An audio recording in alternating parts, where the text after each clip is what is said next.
இந்த பூமியுடைய மையத்துல இருக்கிற நாடு எது? அங்க மக்கள் எல்லாம் எப்படி வாழ்றாங்க? அந்த இடத்தின் சூழல் எப்படி இருக்கும்? இந்த கேள்விகள் எல்லாம் எப்பவாவது உங்க மைண்ட்ல தோணியிருக்கா? இப்போ அந்த கேள்விகளுக்கான பதில நான் உங்களுக்கு இந்த வீடியோல ஷேர் பண்றேன். அறிவியலின்படி பூமியுடைய உச்ச மையத்துல தெற்கு அட்லாண்டிக் பெருங்கடல் இருக்கு. அதுக்கு ரொம்ப பக்கத்திலேயே இருக்கிற நகரம் தான் கானாவின் தகோராடி அப்படிங்கிற ஒரு நாடு.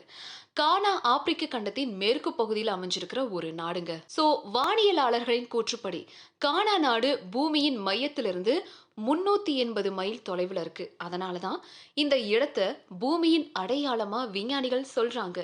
ஆப்பிரிக்க கண்டத்துல இருக்கிற இந்த கானா நாட்டின் வரலாறு ரொம்ப ரொம்ப மர்மமானதுங்க. நடுவுல இருக்கிறதால இங்க இருக்கிற வளிமண்டலம் முற்றிலும் வேறுபட்டது. உலகத்தின் மற்ற நாடுகளோட கம்பேர் பண்ணும்போது இங்க அதிக வெப்பம் இருக்குமாம். மே, ஜூன் இந்த மாசங்கள்ல அதிக வெப்பம் நிலவறதால வெளிய போனா தீயில எரியிற அளவுக்கு அந்த வானிலை நிலவுவதா சொல்றாங்க. மேலும் ஒரு காலத்துல இந்த கானா நாடு ரொம்ப வளமான ஒரு நாடா இருந்திருக்கு. இங்க தங்க சுரங்கங்கள் இருந்ததாவும் வரலாற்று ஆய்வாளர்கள் சொல்றாங்க.